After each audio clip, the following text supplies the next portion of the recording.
বন্ধুরা, কতগুলো বসন্ত পার করেছি, এখনো পর্যন্ত আমার ছেলের দিকে ওরকম কোনো নজর দেই নাই। কিন্তু ইদানিং আমি যেন নিজেকে আর আগলে রাখতে পারতেছি না। আমি আর নিজেকে কোনোভাবেই ঠিক রাখতে পারতেছি না। আমার নাম হচ্ছে জাহানারা পারভীন। বেশ কয়েক বছর হলো আমার স্বামী বিদেশে থাকে। আর ইদানিং তার কথা আমার খুব মনে পড়ে। কিন্তু চাইলেও আমি তাকে আমার কাছে আমার করে পাই না। ওই ভিডিও কলে ইমোর মাঝে মধ্যে একটুক দেখা সাক্ষাৎ হয়, কথাবার্তা হয়। কিন্তু বন্ধুরা, এইভাবে কি একটা মানুষ বেঁচে থাকতে পারে? সত্যিই আসলে পারে না। আমি পারতেছি না। কি বল বন্ধুরা? আসলে আমার ছেলে সিয়াম, ইদানিং সে অনেক বড় হয়ে গেছে। আগের চাইতে অনেক দুষ্টু হয়েছে, ফাজিল হয়েছে। শুধু তাই না, সে ক্রিকেট খেলে, ফুটবল খেলে। ইদানিং বেশ ভালোই বড় হয়েছে তার। তো ইদানিং তার নামে আমার কাছে অনেক বিচারও আসে। বিচারগুলো আসলে এরকম যে সে ইদানিং নাকি অনেকগুলো মেয়ের সঙ্গে রিলেশন করে। এই নিয়ে আমাকে অনেক বিচার পোহাতে হয়। তো এটা নিয়ে আমি তার অনেক বিচারও করেছি, তাকে অনেক সাবধানও করেছি। কিন্তু ইয়াং বয়সের ছেলে মানুষ তো, আসলে আমি তাকে যতই শাসন করি আর তাকে আমি যতই বারণ করি, সে কি আমার কথা শুনবে? না, শুনবে না। আসলেই সে আমার কোনো কথা শুনছে না। কিন্তু বন্ধুরা, ইদানিং আমার ছেলের কথা খুব বেশি মনে পড়ে। ছেলে যে এত বড় হয়ে গেল, ও তো অনেকগুলো মেয়ের সঙ্গে এই সমস্ত কাজ করতেছে। যদি তার সঙ্গে আমার একটা ভালো একটা সুসম্পর্ক হয়, তাহলে তো এই যে আমার জামাই বিদেশে থাকে, আমি অন্তত কিছুটা হলেও এইটা থেকে আমি রেহাই পাব।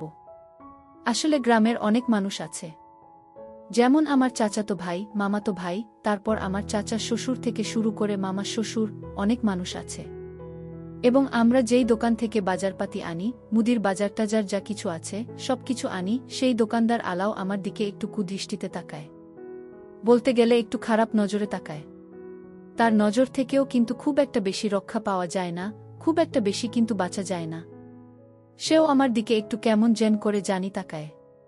তো আমি তার দৃষ্টিভঙ্গি সব কিছু বুঝি। কিন্তু আসলে আমি তো একটা মেয়ে মানুষ, তার উপর আবার প্রবাসীর স্ত্রী। আর প্রবাসীর স্ত্রীদের দিকে এমনিতেই কিন্তু অনেক মানুষ নজর দেয়, ঠিক আছে? যেই কারণে আমাকে একটু সাবধানতার সহিত চলাফেরা করতে হয়। তো যাই হোক বন্ধুরা, আজকে তোমাদের জন্য আমার ছেলের সঙ্গে করে নিয়ে একটি নতুন একটা গল্প নিয়ে হাজির হলাম। গল্পটা শুনলে সত্যি বন্ধুরা তোমরা মুগ্ধ হয়ে যাবে, তোমাদের অনেক বেশি ভালো লাগবে, খুবই মজার গল্প। তার আগে বলো বন্ধুরা, আমার কলিজার, আমার প্রাণের বন্ধুরা, তোমরা কেমন আছো সবাই? অবশ্যই কমেন্ট করে জানাও। বন্ধুরা, তোমাদের উৎসাহ আমার খুব ভালো লাগে, ঠিক আছে? তোমরা অনেকেই আমার গল্পগুলো পছন্দ করো, তোমাদের ভালোবাসার ঋণ আমি কখনো শোধ করতে পারবো না। তো বন্ধুরা, চলো শুরু করি। আমার নাম হচ্ছে জাহানারা পারভীন। বন্ধুরা, আমার বয়স এখন বর্তমানে 30 বছর। হ্যাঁ, আমার স্বামী মূলত একজন প্রবাসী, তিনি বিদেশে থাকেন। তিনি মালয়েশিয়াতে থাকেন। তো অনেকদিন যাবত ইদানিং আমার আসলে রাতে একদমই ঘুম আসে না। আমার আসলে ঘুমাতে গেলে দেখা যায় যদি ঘুমাই 10টার দিকে, ঘুমাইতে ঘুমাইতে রাত বাজে 3টা। আর সারাক্ষণ একে ওকে নিয়ে আমি স্বপ্ন দেখি। এ আমাকে আদর দিচ্ছে, ও আমাকে ভালোবাসা দিচ্ছে। এইভাবে অনেক স্বপ্ন দেখি। কিন্তু বন্ধুরা, সারারাত কেউই আমার কাছে আসে না। আমার স্বামী রাত 10টার দিকে আমাকে কল দেয়। দিয়ে তাকে একটু ভিডিও কলে দেখাই, তারটা আমি একটু দেখি। এভাবেই কোনো রকম কেটে যাচ্ছে আমার দিন। তবে আমি আমার ছেলেকে নিয়ে অনেক বেশি হ্যাপি আছি। আমার ছেলের নাম কিন্তু সিয়াম, আগেই বলেছি। সে এখন ইন্টারমিডিয়েটে পড়াশোনা করতেছে। বেশ উঁচু লম্বা, বড় হয়ে গেছে। একদম বাবার মতো অনেক লম্বা এবং অনেক হ্যান্ডসামও হয়ে গেছে। তো ইদানিং তার নামে আমাকে অনেক বিচার শুনতে হয়। কলেজে ওই মেয়েকে নিয়ে নাকি পার্কে গেছে, ওই মেয়েকে নিয়ে নাকি আবাসিক হোটেলে গেছে, অমুক বন্ধুর বাসায়, ওই ফ্ল্যাটে গেছে ওই মেয়েকে নিয়ে, সেই মেয়েকে নিয়ে। ছেলেটা একেবারে বাবার মতো দুষ্টু হয়েছে। তার এই বিচার শুনতে শুনতে আমি একেবারেই ক্লান্ত হয়ে গেছি, আমি আর পারতেছি না। তখন আমি একটা বিকল্প বুদ্ধি বের করি যে আসলে কি করলে আমার এই পাগল ছেলেটা, দুষ্টু ছেলেটাকে আমি আটকাতে পারব। সত্যি কথা বলতে কি, ইদানিং আমার ছেলের অত্যাচারে আমার জীবনটা একেবারে অতিষ্ঠ হয়ে পড়েছে। আমি না পারতেছি বিদেশে ওর বাবার কাছে কল দিয়ে এই সমস্ত কুকীর্তির কথা বলতে, না পারতেছি ওকে আমি শায়েস্তা করতে। কিন্তু এইভাবে তো আর থাকা যায় না। তখন আমি ওকে অনেকবার বুঝানোর চেষ্টা করেছি, শাসনও অনেকবার করেছি, কিন্তু না। আমি দেখেছি ওকে বুঝিয়ে বা শাসন করে মেরে আসলে কোনো কিছু হচ্ছে না। ও যেন আরও দিন দিন আরও নষ্ট হয়ে যাচ্ছে। তখন আমি চিন্তা করলাম, আচ্ছা, আমিও তো দিন শেষে একা। আর আমার ছেলেটা এত দুষ্টু, এত ফাজিল, এতগুলা মেয়ের সঙ্গে এই সমস্ত কিছু করে বেড়ায়। আচ্ছা, ওকে যদি আমি কোনো কিছু একটা ব্যবস্থা করে দেই, তাহলে তো আর বাহিরের মেয়েদের সঙ্গে আর ওই সমস্ত ফালতু কাজ করবে না। আচ্ছা, কি করা যায়? তো বন্ধুরা, তখন আমি যেটা করলাম সেটা শুনলে তোমাদের মাথা একেবারে ঘুরে যাবে, বুঝেছ? তখন আমি একদিন আমার ছেলেকে কল দিলাম। কিরে সিয়াম, তুই কই আছিস? আমার ছেলে আমাকে বলতেছে, এই তো মা, আমি একটু মাঠে এসেছি বন্ধুদের সঙ্গে একটু খেলাধুলা করতে। আমি ওকে বললাম, শোনো, আজকে একটু বাসায় তাড়াতাড়ি ফিরবি, তোর সঙ্গে আমার প্রয়োজনীয় দরকারি কথা আছে। আমার ছেলে আমাকে বলল, ওহ, দরকারি কথা তো তোমার আমার সঙ্গে প্রতিদিনই থাকে। আমি ওকে বললাম, না, আজকে আয়, আজকে সত্যিই তোর সঙ্গে আমার দরকারি কিছু কথা আছে। ঠিক আছে? তখন ও আমাকে বলল, সিরিয়াসলি? আচ্ছা ঠিক আছে, আজকে একটু আগেই আসব। খেলাধুলা শেষ করে আজকে আর বন্ধুদের সঙ্গে আড্ডা দিব না। আড্ডা না দিয়ে আজকে বরং তোমার কাছে চলে আসব, আমার প্রিয় আম্মু। এই কথা বলে আমার ছেলে ফোনটা কেটে দিল। বন্ধুরা, তারপর আমি দেখি রাতে ও আমার মন রক্ষা করার জন্য আমার জন্য নান রুটি, তারপর হচ্ছে ওই চিকেন, কাচ্চি টাচ্চি নাকি জেন বলে এগুলা নিয়ে এসেছে। আমাকে বায়না দিচ্ছে, বুঝছেন? তারপর আমাকে এসে বলতেছে, আম্মু সরি, আমি আর আড্ডা দিব না, আর খেলাধুলা করব না। তখন আমি ওকে বললাম, আচ্ছা, তোমাকে আমি কিছু কথা বলতে চাই। তুমি কারো কাছে বলবে না তো? তখন ও বলতেছে, না আম্মু, আমি কারো কাছে বলবো না। তবে কি তুমি তোমার ছেলেকে বিশ্বাস করো না? আমি তখন ওকে বললাম, হ্যাঁ, বিশ্বাস করব না কেন? আমি তো তোমাকে অনেক বেশি বিশ্বাস করি। তখন ও বলতেছে, তাহলে এতই যদি বিশ্বাস করো, তাহলে বলতেছ না কেন? তখন আমি ওকে বললাম, আচ্ছা সিয়াম, তুমি তো এখন অনেক বড় হয়েছ। এই যে তুমি তোমার কলেজের ফ্রেন্ড বান্ধবীদেরকে নিয়ে এই যে তুমি কলেজে যাচ্ছ, পার্কে ঘুরে বেড়াচ্ছ, আবাসিক হোটেলে যাচ্ছ, এই যে আরও শুনলাম তুমি তোমার কোনো বন্ধুবান্ধবের ফ্ল্যাটেও নাকি মেয়ে নিয়ে যাও। এগুলা কি সত্যি? তুমি সত্যি কথা বলো, আমি তোমাকে কোনো কিছু বলবো না। তখন ও আমাকে বলতেছে, হ্যাঁ আম্মু, এগুলা তো সত্যি। তখন আমি ওকে বললাম, দেখো বাবা, আমাদের তো সমাজে একটা মানসম্মান আছে। তাছাড়া তোমার বাবাও তো এখন আর দেশে থাকে না। তোমার এই যে দাদা দাদি, ওরা তো তোমাকে কোনো কিছু বলতে পারতেছে না। তোমাকে তারা অনেক বেশি ভালোবাসে। তখন ও আমাকে বলতেছে, তাহলে আম্মু একটা কাজ করো না, আমাকে বিয়ে দিয়ে দাও।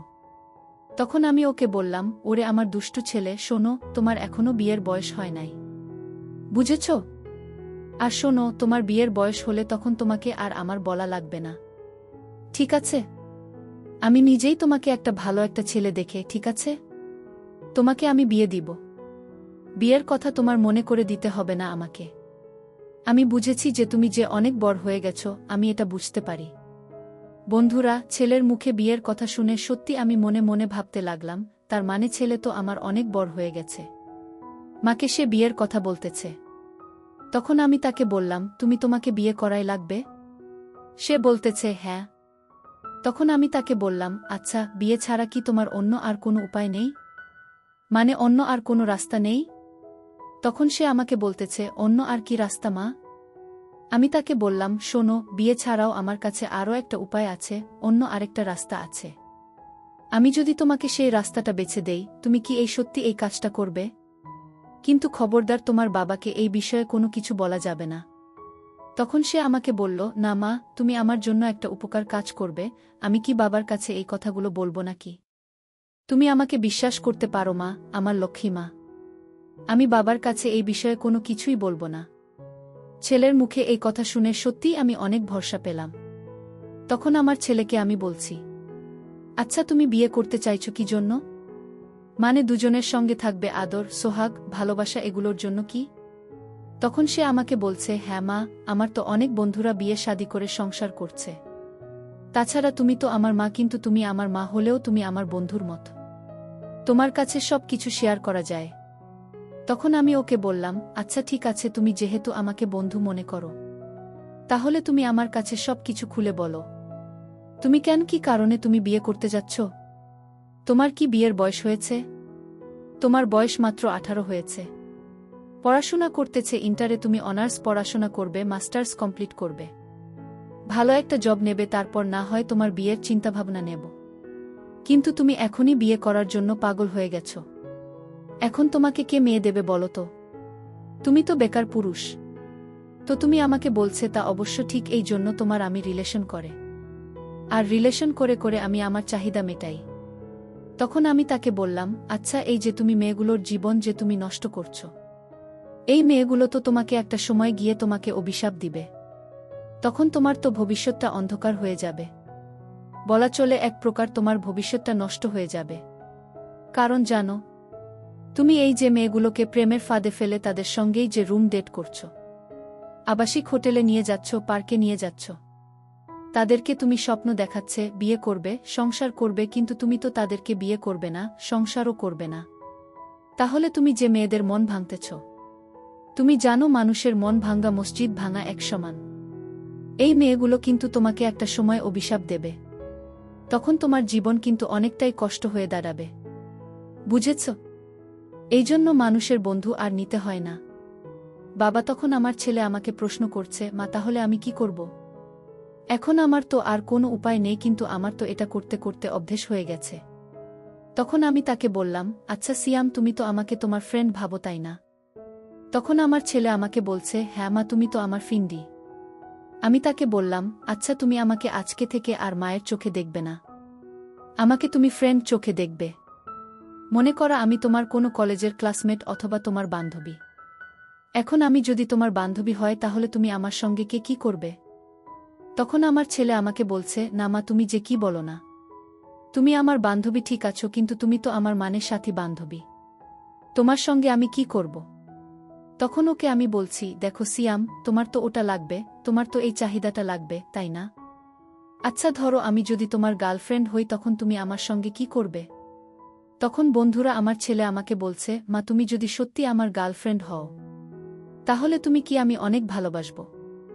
আরে তুমি আমার গার্লফ্রেন্ড বলতো আমার জন্য অনেক সুবিধা হবে। তোমাকে হোটেলে নিয়ে যেতে হবে না, পার্কে নিয়ে যেতে হবে না, তুমি আর আমি আমরা তো রুমেই অনেক কিছু করতে পারবো, রুম ডেট করতে পারবো। ছেলের মুখে এমন কথা শুনে আমি অনেকটা লজ্জা পেয়ে গেলাম। তখন সত্যি কথা বলতে আমার মুখে এক মুচকি হাসি চলে আসলো। তখন ও আমাকে বলছে, কিন্তু মা তুমি তোমার মা, তোমার সঙ্গে এটা কেমনে করব? তখন আমি তাকে বলছি, আসলে বন্ধুরা কি বলুন তো, আমার তো এক মানুষ আমি, তাই না? আমার শরীর তো রক্ত মাংস আছে। দিন শেষে এই যে আমার স্বামী মালয়েশিয়াতে ব্যবসা বাণিজ্য করে, এখন সে তো চাইলেই আমার কাছে আসতে পারে না, আমিও তো চাইলেই তার কাছে যাইতে পারি না। এখন বন্ধুরা আপনারাই বলেন, আমি আমার চাহিদাটা কার কাছে বলবো? এখন আমি যদি বাইরের এক পরপুরুষের সঙ্গে রিলেশন করি বা কোনো এক মুদির দোকানদার সঙ্গে যদি প্রেম টেম করি, এটা যদি বন্ধুরা জানাজানি হয়ে যায়, তখন আমার স্বামী এর মান সম্মান যাবে, আমারও যাবে, শ্বশুর শাশুড়ি সবারই মান সম্মান যাবে। তার চাইতে ভালো না যে এই ছেলের সঙ্গে ঘরের মধ্যে কেউ জানল না, দেখল না। এই জন্য আমি আমার ছেলেকে নানা কৌশলে আমি তাকে পটাতে লাগলাম। তখন আমি তাকে বললাম, দেখো সিয়াম, তুমি কি বুঝো না, এই যে তুমি এত বড় হয়েছ, এই যে তোমার এই 18 বছরে এত চাহিদা, হ্যাঁ তুমি মেয়েদের জীবন নষ্ট করছো, তুমি কি নয় বুঝ না, তোমার বাবা বিদেশে থাকে। এই যে আমিও তো একজন নারী, হ্যাঁ হতে পারে আমি তোমার আম্মু, কিন্তু আমিও তো একজন নারী। দিন শেষে আমি একজন মানুষ না, আমার তো কিছু এই চাহিদা থাকতে পারে, তাই না?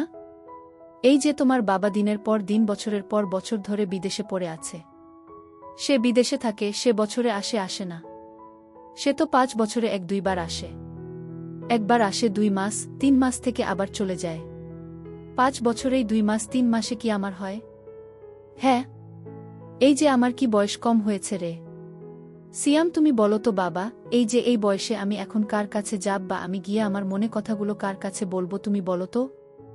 এই যে তুমি দেখেছো তোমার আম্মাও কতটা সুন্দরী, তুমি জানো আমার এই যে চাচা শ্বশুর, চাচাতো ভাই, মামাত ভাই, কত মানুষ আমাকে লাইক করে, আমাকে পছন্দ করে, আমাকে কত মানুষ ডেইলি ফোন দেয়, তারা শুধু আমার এক উত্তরের অপেক্ষায় থাকে। এই যে তুমি যেভাবে মেয়েগুলোকে নিয়ে পার্কে যাও, ওই যেভাবে তাদেরকে নিয়ে আবাসিক হোটেলে গিয়ে রুম ডেট করো, তারাও আমার সঙ্গে এভাবে করতে চায়। কিন্তু আমার তো ভয়, কারণ এই যে যদি তুমি শোন, কালকে আমার চাচাত ভাইয়ের সঙ্গে আমি যদি রুমমেট করি, এই খবরটা যদি তোমার কানে আসে, এটা কি তোমার কাছে ভালো লাগবে বলো? ওখানে আমার ছেলে সিয়াম আমাকে বলছে, না আমি এটা তো আমার কাছে একদমই ভালো লাগবে না। কারণ যতই হোক তুমি তো আমার মা। তখন আমি তাকে বললাম, এই যে তুমি এই মেয়েদের পিছনে ঘুরো, মেয়েদেরকে তুমি ভালোভাবে আদর করতে পারে না, তাদের কাছ থেকে তুমি ঠিকভাবে ভালোবাসাটুকু পাও না। তাহলে কি লাভ তাদের পিছনে এই সময় নষ্ট করা, টাকা নষ্ট করা? তার চেয়ে বরং তুমি আমাকে তোমার নিজের বান্ধবী মনে করো আমি তোমার গার্লফ্রেন্ড, ঠিক আছে? আর আজকে থেকে তুমি আমাকে কলিজা, জান, বাবুসোনা বলে ডাকবে। আর শোনো, তুমি আমাকে যখন খুশি তখনই তোমার গার্লফ্রেন্ডের মতো ব্যবহার করতে পারা, ঠিক আছে? তাতে আমি তোমাকে একটু বাধা দিব না, তোমার যেভাবে খুশি তুমি সেইভাবে আমাকে পারবে, বুঝেছ? আর সবচেয়ে বড় কথা হচ্ছে, আমি তো তোমার চেয়ে অনেক বড়, তাই না?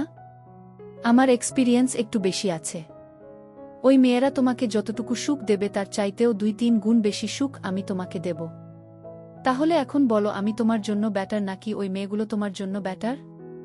বন্ধুরা, এইভাবে যখন আমি আমার ছেলেকে বুঝলাম, তখন সে আমাকে বলছে, না আম্মু, আমার মনে হচ্ছে তুমি আমার জন্য বেটার হবে। তখন আমার ছেলে আমাকে বলছে, আম্মু তোমার মতো এইভাবে আমি এর আগে কখনো ভেবে দেখি নাই। সত্যিই তো, তুমি একদম সত্যি কথা বলেছ। আমি যে মেয়েদের পিছন পিছন ঘুরে এতদিন সময় নষ্ট করেছি, টাকা নষ্ট, ওই আরও কত কি না, আজকে থেকে এসব কিছু বাদ। আজকে থেকে আর তাদের পিছনে ঘুরব না, সময়ও নষ্ট করব না। আজকে থেকে আমি শুধু তোমাকে সময় দেব। বন্ধুরা, ছেলের মুখে এমন কথা শোনার জন্য আমি এতদিন অপেক্ষায় ছিলাম।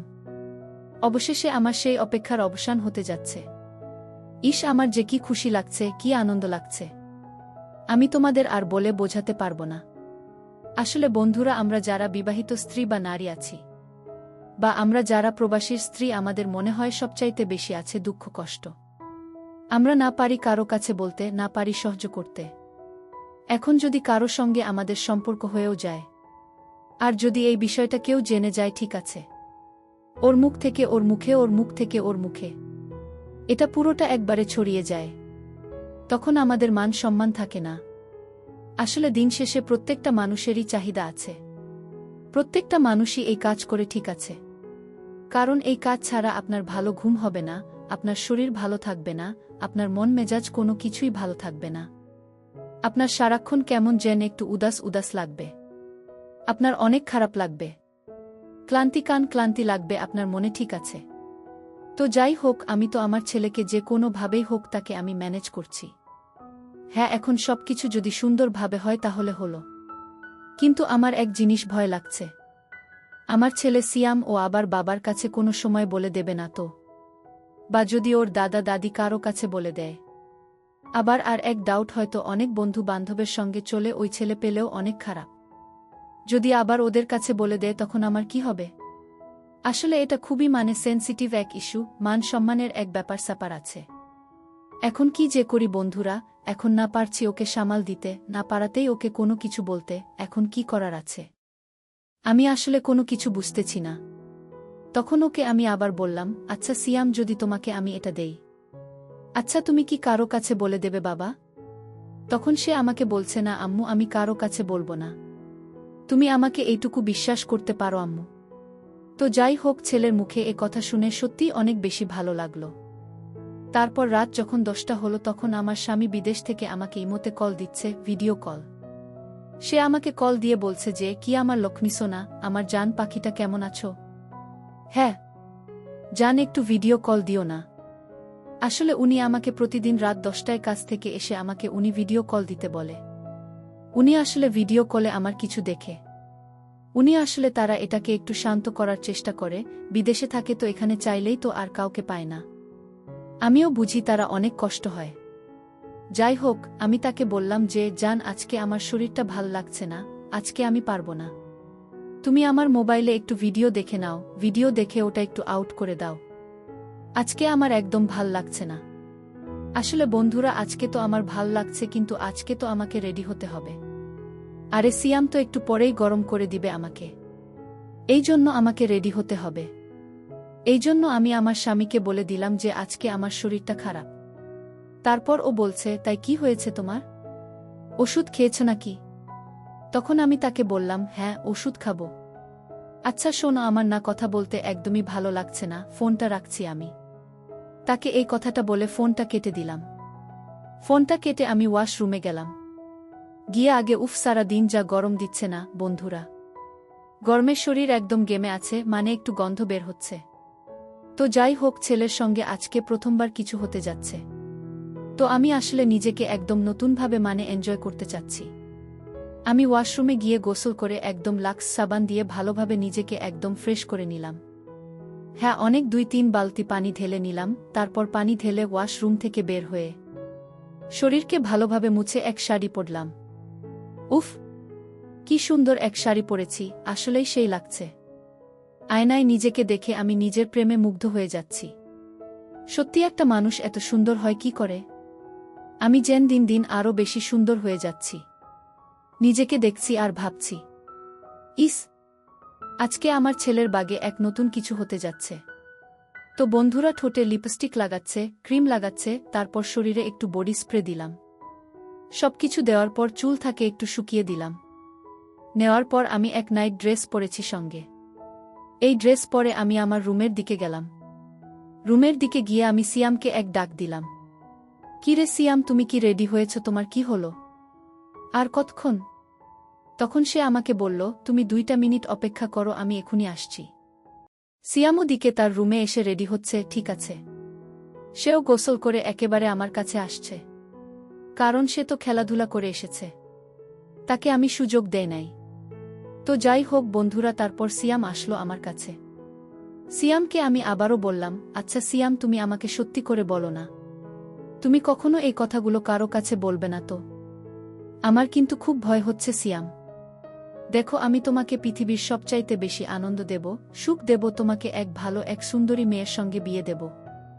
কিন্তু তুমি বলো, তুমি তোমার বাবার কাছে এই কথাগুলো কখনো বলবে না, বা তুমি কারো কাছে এই কথাগুলো বলবে না? তখন সে আমাকে বলছে, আম্মু, আমি কারো কাছে এই কথাগুলো বলবো না, তবে তুমি আমার এক শর্ত রাখতে হবে। তখন আমি ওকে বললাম, তোমার আবার কি শর্ত? তখন সে আমাকে বলছে, আম্মু জানো, আমার এক বেস্ট ফ্রেন্ড আছে, ছেলে মানুষ। ও আসলে আমাকে অনেক হেল্প করছে। আসলে ওর গার্লফ্রেন্ড, তারপর ওর বোনের সঙ্গে আমি রিলেশন করেছি, ওর বোনকে আমি আসলে ওই কাজটা করেছি। ও আমাকে হেল্প করেছে। ও আমার সবচেয়ে জানে জিগার দোস্ত, আমার সবচেয়ে বড় জীবনের এক দোস্ত। আসলে আমাকে সব কিছুতে হেল্প করে। আম্মু, আসলে আমার ওই বন্ধু, ওর নাম হচ্ছে রবিন। ও তোমাকে অনেক আগে থেকেই পছন্দ করে। ও আমাকে অনেক বলেছিল তোমার কথা, কিন্তু তুমি আমার আম্মু হলেও আসলে কখনোই সাহস করে নাই। আজকে তুমি আমাকে যে অফারটা দিলে, এমন সাহস করে। আসলে আমি তোমাকে নিয়ে কখনো এভাবে চিন্তা করি নাই, ঠিক আছে?